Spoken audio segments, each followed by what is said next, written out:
Welcome to Brave New Bookshelf, a podcast that explores the fascinating intersection of AI and authorship. Join hosts Steph Pajonas and Danica Favorite as they dive into thought-provoking discussions, debunk myths, and highlight the transformative role of AI in the publishing industry. Hello everyone, welcome back to the Brave New Bookshelf. I'm one of your co-hosts, Steph Pajonas, CTO of Future Fiction Academy and Future Fiction Press, where we're teaching authors how to use AI in any part of their process, and we're publishing AI-forward books on the press.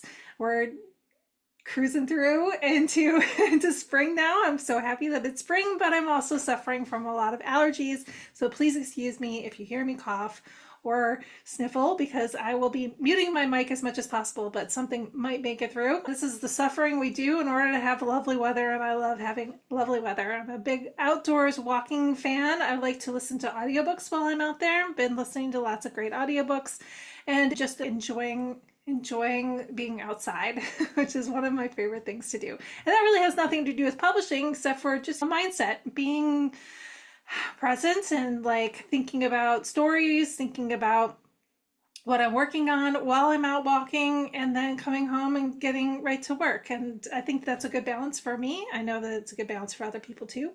And it's possible that you listen to us while you are out walking, because I definitely listen to other podcasts when I'm out walking as well.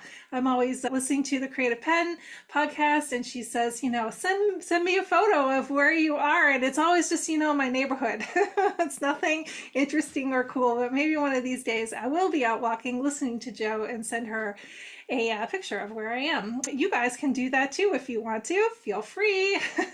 Drop by bravenewbookshelf.com and leave a comment and tell us about where you're going and what you're doing while you're listening to our podcast. All right. Okay, so that's enough for me. From all of my chitter chatter, I'm going to hand off to my lovely co-host, Danica. How are you doing today? I'm doing good. I'm doing really good. Yeah, spring is nice. For those of you who follow me on my Substack, you might have seen that yesterday I posted a picture, the little seeds that I started growing when I was getting spring itchy. I've got to grow something, even though I know technically in Colorado you shouldn't plant before Mother's Day. I can start seeds now, and then when it gets cold, bring them into the house. So my little seedlings are starting to come up, and it's making me super happy. So hopefully by the time you all listen to this, my seedlings will actually be plants, and it will be so cool. And just, yeah, all these things that make us happy. And we're so grateful that we get to be part of your happy place when you are listening to us on the podcast. For those of you who don't know me, I'm Danica Favorite. I am the community manager at Publish Drive, where we help authors at every stage of the journey, from getting your book manuscript formatted to getting your metadata, keywords, book description, some AI covers or AI cover ideas, to then distributing your books to the largest audience possible. And finally, once your book sells, we can do some promotions for you, as well as help you split royalties if you have co-authors. And I'm super excited for today's guest, Skye MacKinnon, because earlier this year, we put out our annual sales report of where Publish Drive is seeing sales. And obviously, this is just where people who use Publish Drive are selling. So this isn't necessarily reflective of KU or people who use other services. But it was really amazing to me and surprising. Some of the things that I've talked about have been surprising, but one of the markets that's really still doing well and selling gangbusters is the German market. And Skye has a Kickstarter going on right now for how to sell more books in German. So I'm really excited about that. And she's doing a lot of other cool things with AI. And it's funny, I had reached out to her before her Kickstarter because she was talking about how she's using Antigravity to automate a lot of her author tasks. And I am super excited about automation, trying to get some of these pieces off of our plate. And we've talked about other automation methods and skills and things like that with some other guests, but we haven't dove deep into Antigravity yet. And so very excited to have Skye with us today, because she can talk a bit about her experience with her German Kickstarter, as well as automations, and who else knows where this conversation will go. As you guys know, it's always a fun surprise. So without further ado, here is Skye MacKinnon. Hi there. Thank you so much for having me here today. Um, yeah, as you said, I'm Skye MacKinnon. That's one of my many pen names, but it's what I'm kind of known as in the writing community, so I mostly stick to that. I'm Skye like 90% of the time, and then I'm other people, yeah, in the rest. I mostly write romance, but I also write children's books, Lila Winter, and I do various other projects. You mentioned my Kickstarter. It's the second edition of a book about German translations, and I write that as Skye MacKinnon just to have that. I didn't want yet another pen name, so I just added a random initial. It's not even my initial, it's just a random letter that sounded better than other letters that I tried. But yeah, basically, I've been around in the self-publishing world for a while now. You may have seen me in Wide for the Win, where I'm one of the admins. I run a group on German translations, on French translations, on Italian translations, and I'm just spending way too much time on social media, so you've probably seen me around. We've seen you around for a long time. I feel like we've known each other for at least 10 years, right? It's been a while. It feels a very long time in a good way. In a good way. In a good way. I just want to point out that you have all of these groups that you're running about translations, and that's because you do speak other languages. Isn't that correct? Yes, I was raised bilingual, which is a great advantage if you want to do translations later on. So I speak German as a native speaker. I also speak more or less passable French. I'm learning Gaelic at the moment. I've got a bit of other languages. I do love languages because it tells you so much about the culture too, not just communicating to a person, but also learning about them and their background.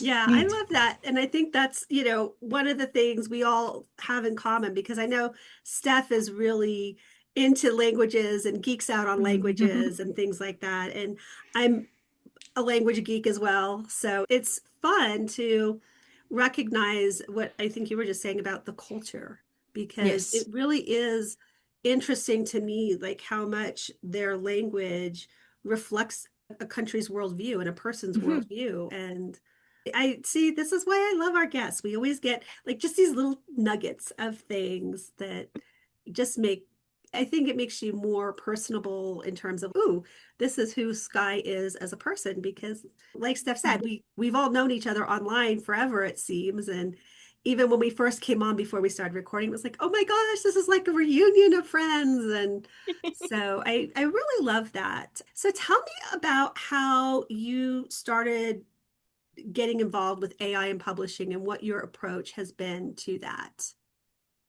Oh, it was ages ago. It was basically when the first tools started to appear specifically for authors.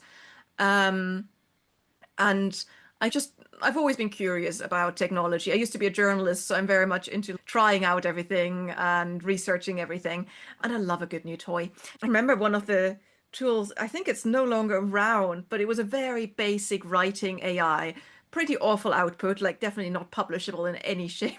But um, I have, even though I write a lot of spicy romance, sex scenes have always been my weak point, or at least the ones where I feel least confident. My readers seem to like them, so apparently I do things right, but I've never enjoyed writing them as much. Give me a fight scene any day, and I will have so much fun with that. I will draw little stick figures and everything. I also draw stick figures for sex scenes, especially if it's like reverse harem where you have lots of them and lots of body parts, and you need to keep track of which hand is where and which other body part is where. Um, but so actually, I started with AI, I think, for sex scenes, which is now it's all censored, much harder to find an AI to write that in a good way unless you know how to prompt it. But in the beginning, that was very easy. And so that was my first start with it. I don't think I ever actually used any of the material that it generated to like as published, but I used it as inspiration of what not to do. Um, so yeah, that was way in the beginning. And I've just basically been trying to keep up to date with it ever since. There was a bit of a break because my health was really bad and I couldn't really work much, but that then actually made me use AI more because my time was very limited and I knew I'd only have a few hours each week where I'd be well enough to do some work. And if you have as many books as I have, and I never know the number, but it's at least 200 books across languages and pen names. And so that's a lot of work to do. And so I was trying to find ways how to make the admin side easier on me. In the beginning, I didn't even think about proper writing with AI because just wasn't good enough. I tried it. I'd realized, no, it takes me more time to edit this than to actually write from scratch. And so I was using it more for ways of organizing everything, keeping track. But now that the tools have evolved so much, even in the last year, it's crazy how fast technology is moving. I have been using it for pretty much every aspect of my author life. Everything from the smallest details and just the very boring admin side, but then also the more creative side. And it's right now at the moment, I'm just experimenting with vibe coding and doing all the fun tools that I would before AI, I wouldn't even have thought about doing that because I would have had to hire a developer and do all that. And I live in Scotland. I'm stingy. I don't know if that is if you know that outside where you are, but Scottish people are known for being really stingy. And so I don't like spending money. And yes, I've hired developers like to do a website or something for me, but I would never have just spent hundreds, thousands of pounds on doing this little app that I think might be nice, but I don't actually know if it will be nice. So AI is giving me that opportunity to just experiment, and half the experiments I do will never see the light of day, and I just discard it because I realize it's not actually working in the way my brain thought. But a lot of them are actual big time savers and are just making my life a lot easier. So yeah, I'm very excited about everything AI is doing. I think that's what's offering. nice about AI, though, is you get to experiment. And as an author, like for me, it's been okay, I want to experiment this idea or this thing, but if I have to do that all myself, that is a huge time sink that I'll never get back. With AI, I can just quickly run this experiment and it doesn't take as much away from me. So I'm like, oh, cool. Yeah, I did that experiment. It worked or it didn't work. And I don't feel like I've lost anything because I've learned something from that experiment. Totally agree. It just gives you that scope to, yeah, be very creative. And not always when it comes to the writing, but even just, yeah, seeing ways of how to find new avenues of income or revenue or even just, yeah, have some fun. Have some fun. That's what I've been doing too with Antigravity in the background. I've got it doing tasks for me that lighten my load, lighten my admin load so that I can go do more fun stuff. Just yesterday, I used it to redesign one of my author websites, have a pen name. It was running on WordPress.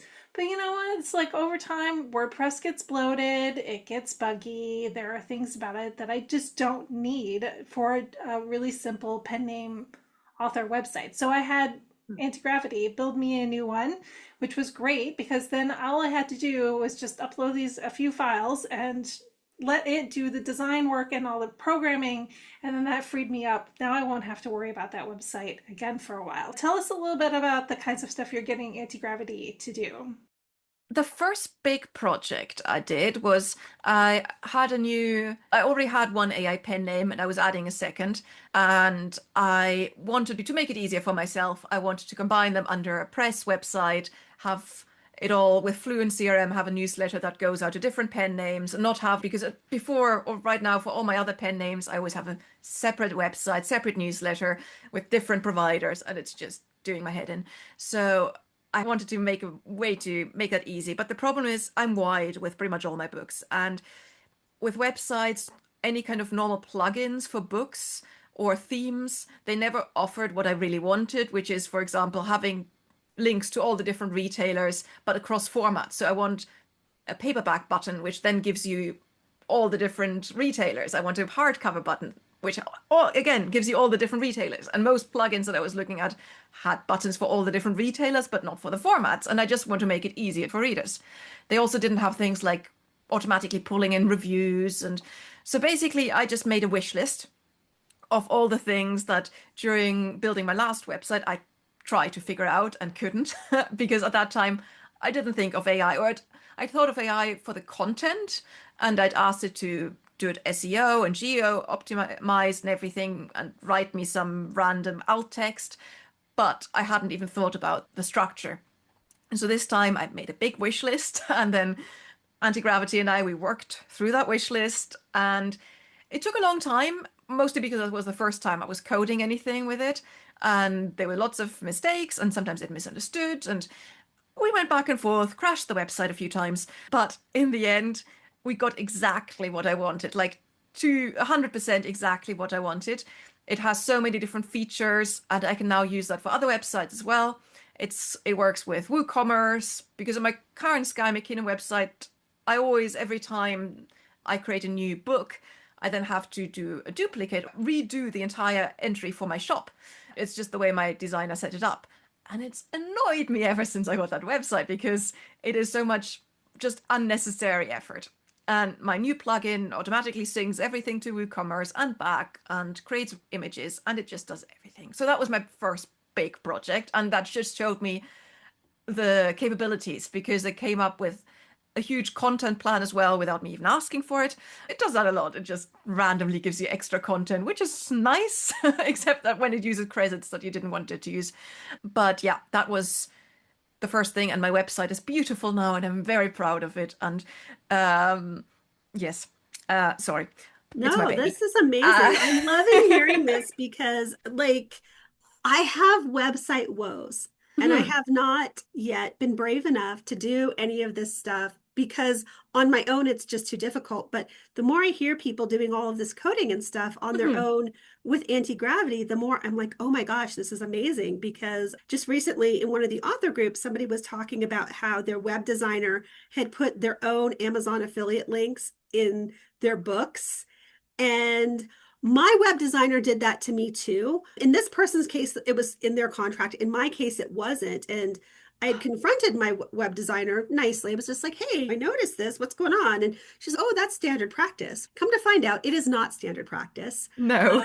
But since then, this web designer has retired. She's no longer doing my website. And every person I've tried to hire to do my website is, oh, yeah, we don't do websites we didn't build. So give us $10,000 and we'll build you a new website and we'll maintain it. And I'm like, heck to the no. So I've been very imperfectly doing this all myself. And now I'm like, wait, I could have Antigravity fix all of this for me. And I want to share that just because I know that some people out there are in my shoes saying, I don't know what to do. And they're just fumbling along. And listening to your story, listening to Steph's story, I'm like, this is possible for all of us.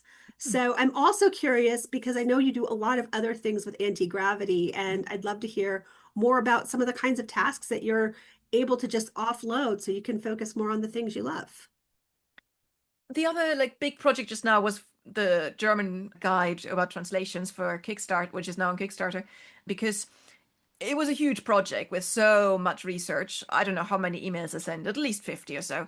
And even though not everyone replied, I got probably at least 40 replies or something that I then needed to categorize. And before they would have just got lost in my inbox, it would have taken me forever to find them.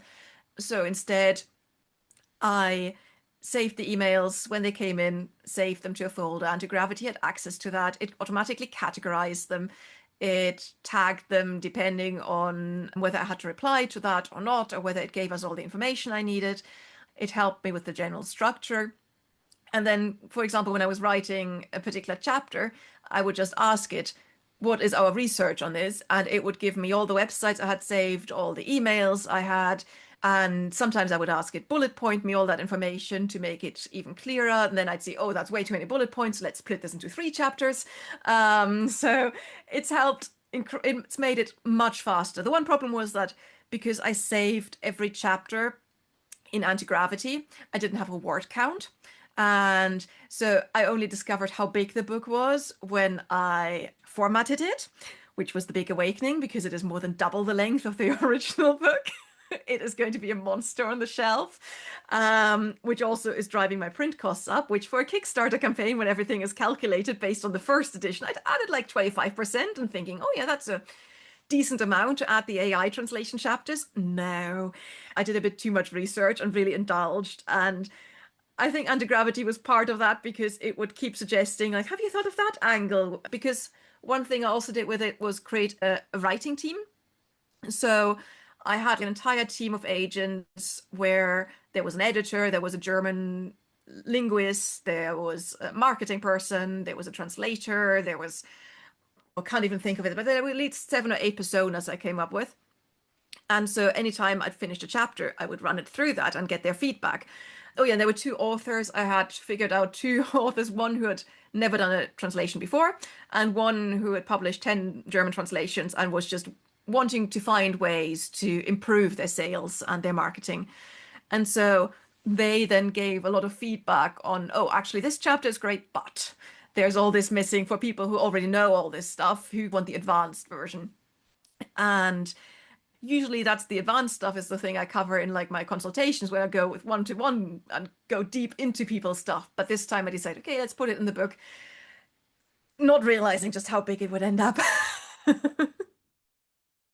You're like, But yeah, thanks, Antigravity. You just blew up my book, right? yes, Antigravity needs a word count. There is a plugin for that, by the way. There's a plugin for I know that. there is, but like last time I checked, it wasn't verified, and I'm very careful with what kind of plugins I add to it after hearing all the horror stories, which is why Antigravity is installed on a separate drive on my computer and is not anywhere near my important files, even though they're all in the cloud and stuff, but still, I'm very careful after reading the horror stories of people finding their drives wiped or, yeah, no thank you. I completely understand. This is great because you're getting Antigravity to do a lot of this.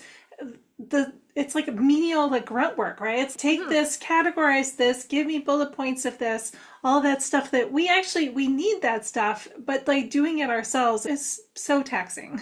So taxing. And I love research, but even so I do a lot of the research myself, but then I put all the findings in there to do the organization because I couldn't keep that all in my head. And just last time when I did my first edition, which was 2021, and I probably started working for that months before, so it's at least 6 years ago, everything was manual. I had these huge folders of all the bookmarks and all the emails and everything, and I'm pretty sure I didn't get all the information in that book in the end because there were just too many documents and I probably missed out some stuff.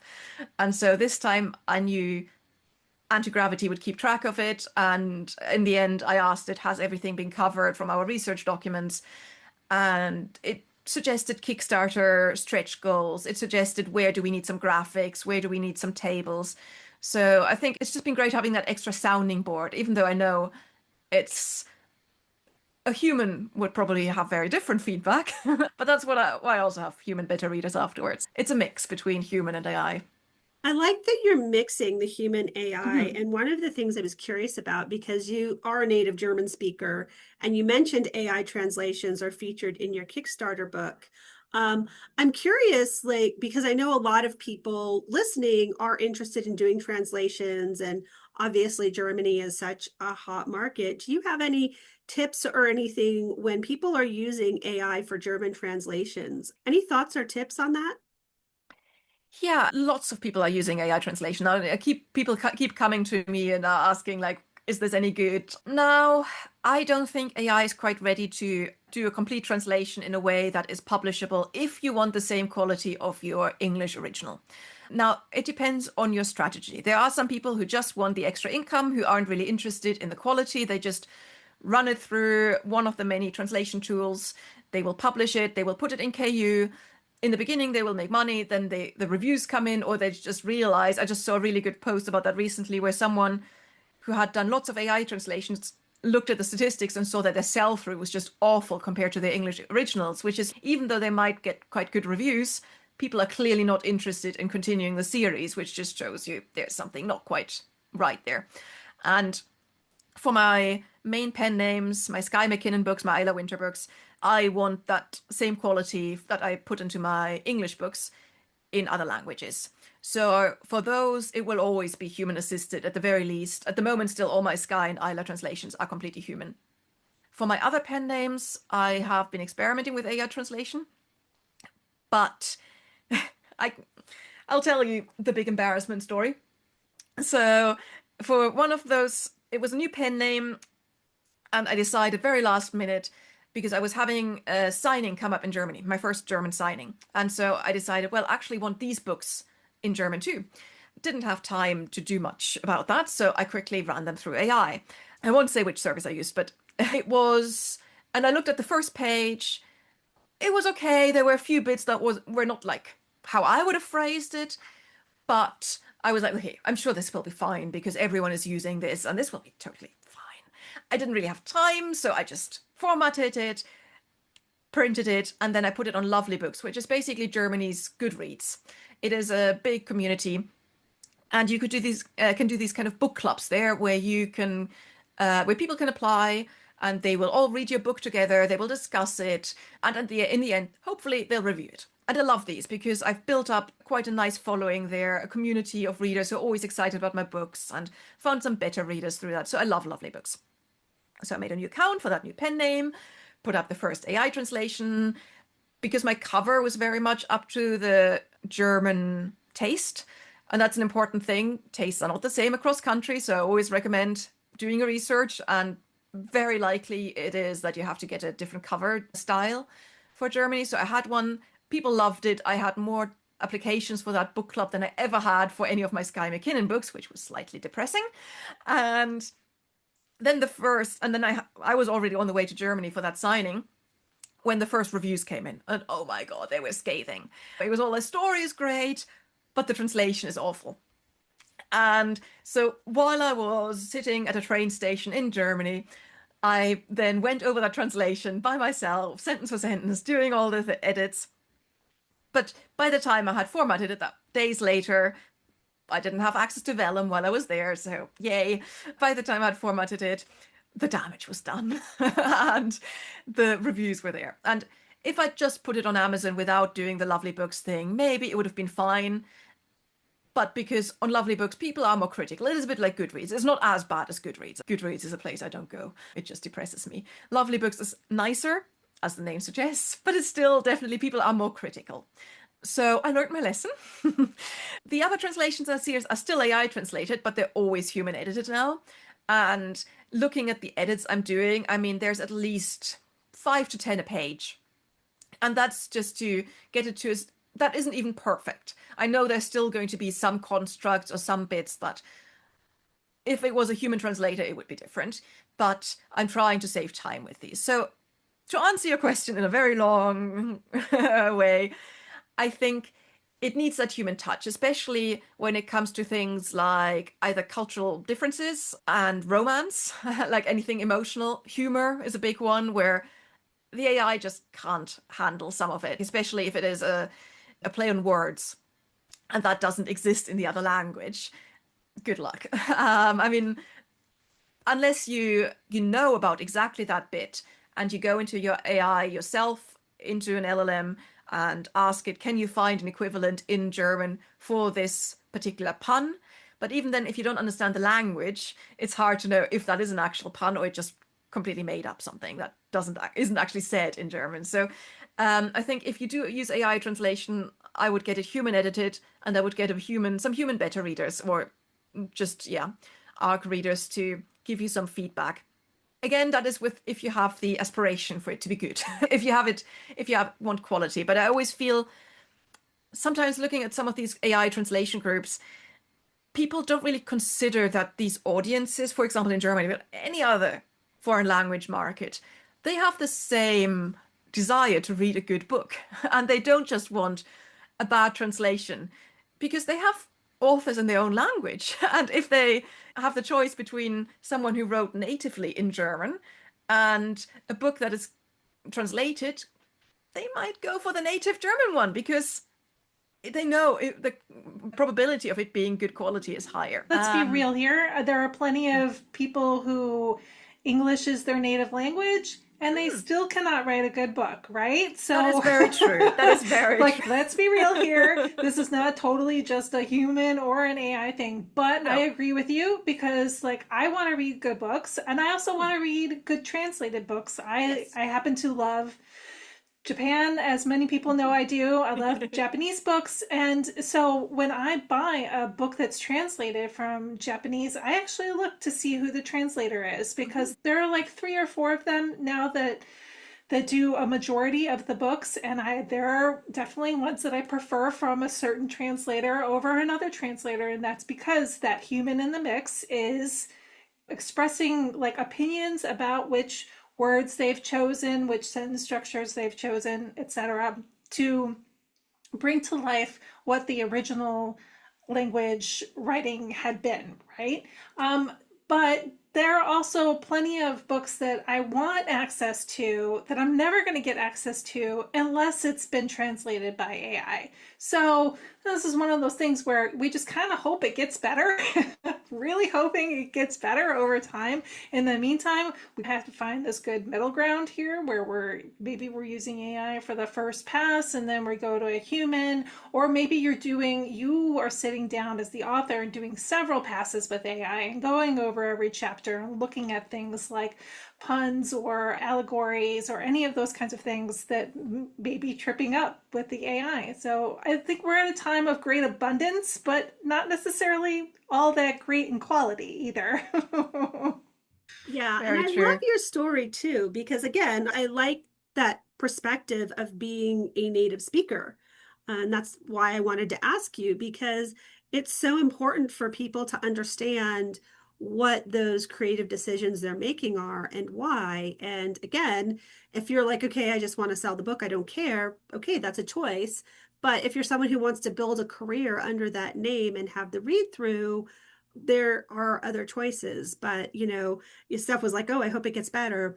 I'm in the club of it's going to get better Hmm. because so far that's what we've seen across the board. But I really appreciate hearing that if you really are in this to produce the best quality work, you want to make sure that you've got that human pass and that there is that oversight that's happening.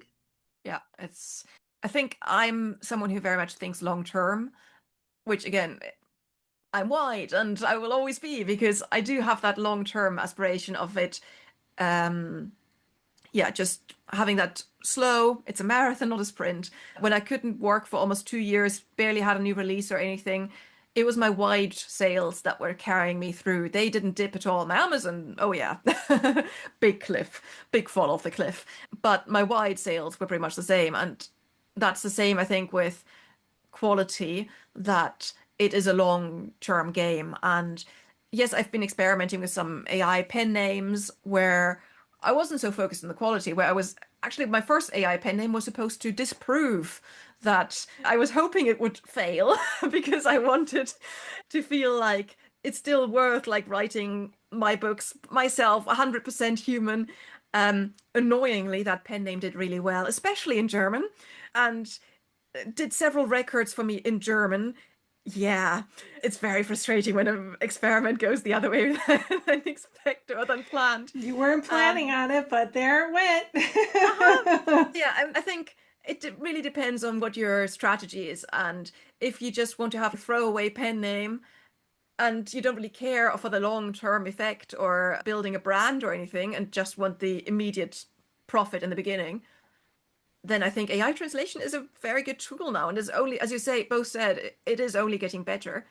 I think the one problem with it is if you don't have a good style guide for the target language, it is harder to make it sound, or make it for the reader, make it sound like it is one author, which is the same thing with writing an AI in English. If you don't have a style guide or some way to guide it, it will just sound like a different person from book to book.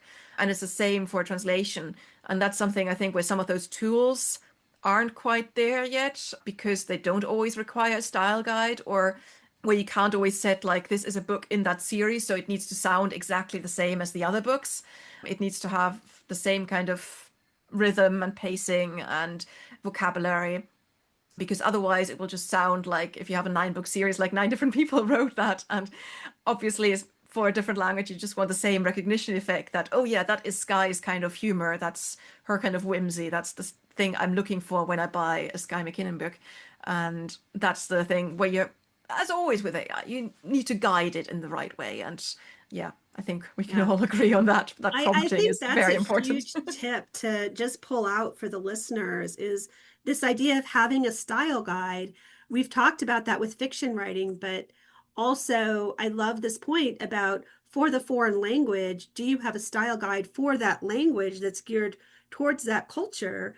And I always think about this because most of Publish Drive, their employees are Hungarian and they're in Hungary. And I had a really rough start at the company because Americans and Hungarians have very different worldviews and different ways of putting things. And in the beginning, a lot of comments to my boss were like, yeah, she's way too American. And and and now I've gotten used to how Hungarians are and they've gotten used to me. And so now we have this amazing working relationship. But it took me a while to understand that doing things the Hungarian way and at least understanding how they are culturally really makes for a much better relationship. And I started doing some Hungarian on Duolingo. And it's so interesting to me to see, again, going back to the cultural linguistic differences of how they describe things and how they see the world. And yes, the style guide that is about that culture and that language is so important. And I think about people who try to do Spanish translations. And are we talking about Spain Spanish or Mexico Spanish, which totally different languages, even though it's the same language? One of my friends spent a year studying abroad in Spain, and then she married a man from Mexico and she could not communicate with his family. His family didn't speak English. And it was just baffling because I'm like, but it's the same language. She's like, oh no, it's different. So I really appreciate having that perspective of always keeping the culture in mind. And is your story appropriate for that culture even? Oh yeah, definitely. I see that quite often in German, especially when you have books about the Second World War, for example, which is written from the victor's perspective, where all the Germans are bad. There's lots of books about the Second World War and that time period written by Germans, but I think it's important if you write historical books to think very hard, will this work in that particular market? Because if you portray every single German as a Nazi and every single American, British person, whatever, as the absolute hero, and you don't have that differentiation that there's always gray tones in every country. That's just the way things are. That won't work, I'm afraid. So being culturally aware before you start translating is important. And that's just a really crass example. There's like much smaller bits and pieces. I recently had a consultation with an author who writes later in life stories, but her heroines were pretty much all in their 30s and they were like they already had kids and were like in that stage where they were basically like they had teenage kids and they were in that next stage of life. While in Germany, of course, there's people getting kids early, but the general trend is more you get kids later. And so in your 30s, you might just have a baby, if at all. And so it was a very different, like, now do we change the age of the characters or do we have to add a little forward that this book is set in this particular area and is therefore different? And so stuff like that, where you wouldn't even think of maybe in the beginning, there can be a big cultural differences that might just alienate the reader because yeah, if they're not used to 30-year-olds basically having like teenage kids, then it might just be weird for them. And so yeah, that sometimes it just requires like extra explanation or some Yeah, thinking. yeah. I think those are both good points. And even though the World War II was extreme, we have to remember that what's hot in America may not Mhm. be hot in Germany and Yes. or whatever country you're trying to publish in. So I appreciate those tips. So, any other workflow things or things that you're doing with AI that has been really helpful and interesting that our audience might enjoy? I've been doing the whole, yeah, different writing things with AI, especially again, Antigravity. So I see all these sparkly new toys, all these different platforms, but as I said, I'm stingy. So I don't want to spend money on every single tool out there. So I have been forcing myself to restrict to just a few of them. So I know everyone is using Claude Cowork at the moment. I'm not there yet because that would be yet another subscription. And I've always used Claude in Typing Mind or now Antigravity. Yeah, at the moment I have Antigravity, I have still ChatGPT, which I will cancel at some point, but it was my first and my first love, and I'm still just emotionally attached to it. Plus, it knows everything like about me and about all the things I did. Yeah, I just can't yet, but to be fair, that's not one of the expensive ones. And then I use Typing Mind, a lot for the writing, although Antigravity is taking over from that. So I'm not sure yet if I'm going to stick with Typing Mind or try to centralize everything in Antigravity. What else is there? I feel like I'm missing something. Oh yeah, Notebook, of course, which has been amazing. I wrote a book in a series, an older series where I hadn't released anything in 3 years. And of course, in my brain, there was nothing left of any of the character names, place names. And I used to have them all saved in a software, a plotting software. And that software decided to delete its entire database, and all the information I had added over years for that entire universe was gone. And at first I was like, okay, I'm not actually going to write that book now because I don't have the time and I hate reading my own books. So I didn't want to go through my backlist and reading all these books. And it's a universe, so it's 5 or 6 series set in that same universe, and there's crossover. And it would have absolutely driven me crazy. Discovering Notebook was just amazing because I could just put all those books in there and ask who was that character, or who had the blue hair, or what language do they speak on that alien planet. And it is also great for consistency. So now any new book in a series, I upload there and ask it, does this work with the canon of the entire series? And quite often it will tell, no, actually, you said that she had short hair in book 1. And yeah, so it's the stuff my better readers would have probably found before, although things like that sometimes slip through the net. So it's very good to have that as a safety net to make sure everyone looks the same in every book, because I'm very bad with describing people and I just make it up as I go along. And then sometimes I realize, like books later, that I should have really not made her hair green, because otherwise every character should have really remarked on that, because it is not a normal thing. Anyway. I love it though, because I think that's one of the big challenges for authors. And I know I've talked about this a lot on the show. I'm a very similar writer to you in that I don't pay attention to what they look like. I don't care. Like, whatever, give them green hair, it's fine. And then not thinking about those implications. So being able to stick it all into something like Notebook is really a great way for authors to be able to keep track of that stuff. Yes.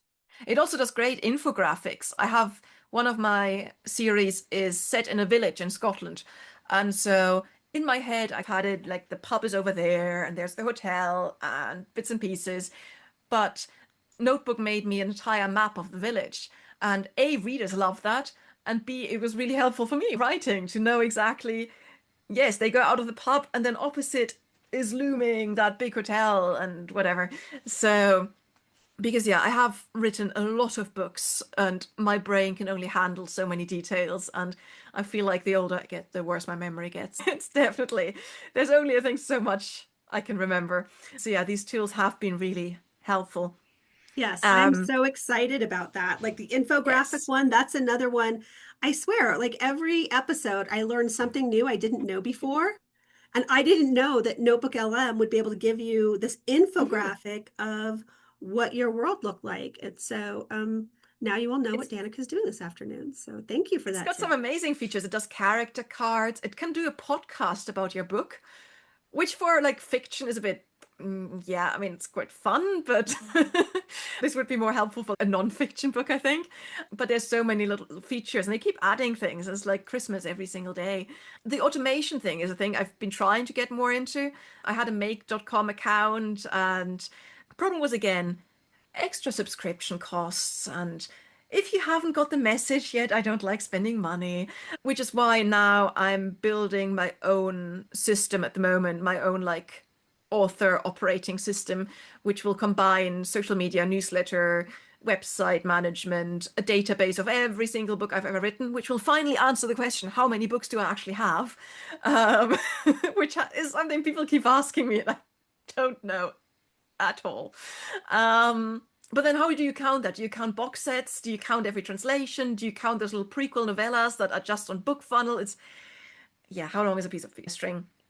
But instead of, I think, doing all these like automation sites, I've decided instead to build my own thing and then using API for as many tools as I can.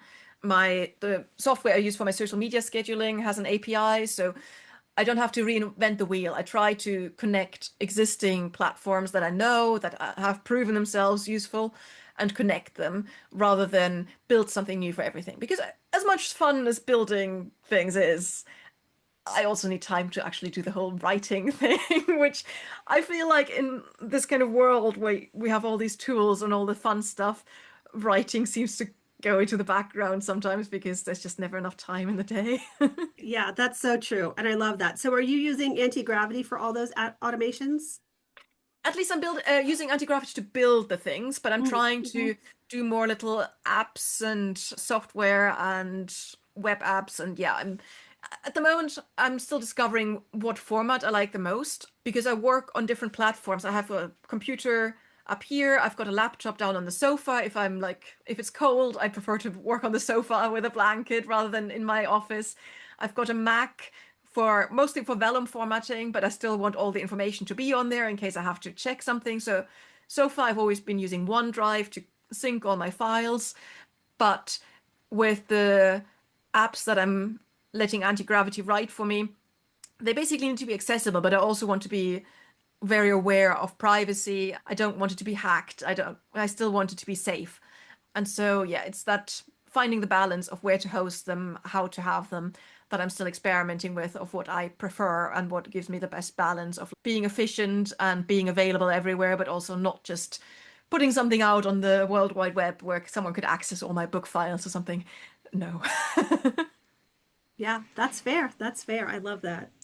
I've been using Antigravity to build like WordPress plugins. I have a install on a domain that I'm not using anything for like a front facing website or anything. There's just nothing there. But then I use WordPress's authentication, its database, and all of its tools that it already has to run plugins that do all of these automations for me. So I would definitely want to do something like you've been doing where it's like an author dashboard and you can see all your sales and all that kind of stuff. That's something that's on my to-do list definitely for this year. I built an expense tracker to track all of my expenses for tax time, that sort of thing. So anything I can think of that's just going to make it easier for me, I make a WordPress plugin for it using Antigravity that works out really well. All right, I think we're coming towards the end of this discussion because we have discussed a lot today. We've gone through AI translations and different anti-gravity things that we've been working on. I want to make sure that we send people to all of your stuff that you're interested in putting out there. Would love to hear main website URL, any pen names that you want to talk about. And then it is possible that the Kickstarter will probably be finished by the time this one goes live. So tell us about where people will be able to find that German translations book as well once that Kickstarter is over. Okay, so I'm going to make things very easy. I've got most of those things on one website. It's skyemackinnon.com/authors. And there you can find the Kickstarter book. And at the moment, it links to Kickstarter, but as soon as the Kickstarter is over, it will link to a pre-order. And you can buy direct in my store. Please do. I'm all about the whole selling direct. There's also a link to consultations if you want to chat one-to-one about anything with me. I do everything from translations, audiobooks, being wide, going wide, marketing. I'm happy to talk about AI too. I know there's much better experts like you two, but if it comes to the basics, I have also talked about people about that. So yeah, Skye MacKinnon is my main romance pen name that I'm as most of the time. If you like cute little children's books, you can check out Isla Winter. She is still 100% human except for some social media posts, but I'm going to revamp her website very soon because having children's books, most plugins and things aren't set out for square covers and lots of extra graphics of looking inside and all that. And it's a whole different beast. So yeah, that is on my list for in the coming months. She will get a completely beautiful new website and she will get her own store. My other pen names, most of them are secret. If you would like to check out my latest one, which is Lana Dunmore, I'm very proud of her because she is very Scottish. You will find any pen name you look at, they always have a Scottish angle, whether that's set in Scotland or having Scottish sort of characters like Nessie. If you like erotica, you can look at Philomena MacKinnon. She writes things like erotic self-checkout machines or Bred by Nessie or Taken by the Horny MRI Machine. She is basically my palate cleanser. If I feel I'm hilarious, I write a Skye MacKinnon book, or Taken by Cavemen. It is nothing taken to be serious. It has a little bit of a Chuck Tingle feel to it, doesn't it? Oh yes, definitely.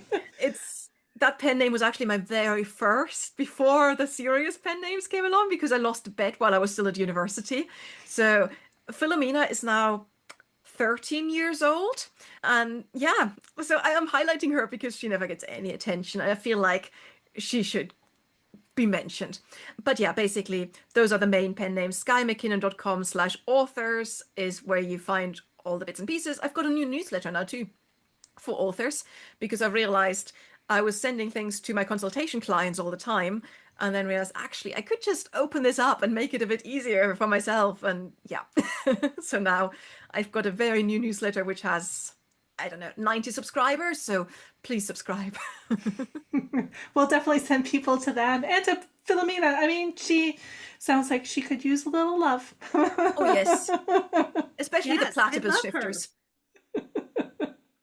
Absolutely. She sounds like a blast. She does sound like a blast. Danica, anything else you want to wrap up with here? Yeah, so speaking of newsletters, Steph always likes to mention that we have the Brave New Bookshelf newsletter. You can subscribe to that, and the day after our episodes go live, you will get all the show notes and all of the cool information about whatever the speaker talked about. And then also make sure you are liking and subscribing on Facebook and YouTube for Brave New Bookshelf. We'd really love to get more of those YouTube viewers, because who doesn't want to see these cute little faces? And also make sure you subscribe to Publish Drive, as well as Future Fiction Academy and Future Fiction Press. We're all over all the different socials, and so make sure you're following us all. And yeah, look forward to seeing you all next time. Yeah, come follow us and join us for the next one, okay? So drop by bravenewbookshelf.com, check out the show notes, subscribe to the newsletter, click on the links to do all the good stuff of the following and the subscribing and all that good stuff. And we'll see you guys in the next episode. Okay, bye everybody. Bye. Thanks for joining us on the Brave New Bookshelf. Be sure to like and subscribe to us on YouTube and your favorite podcast app. You can also visit us at bravenewbookshelf.com, sign up for our newsletter, and get all the show notes.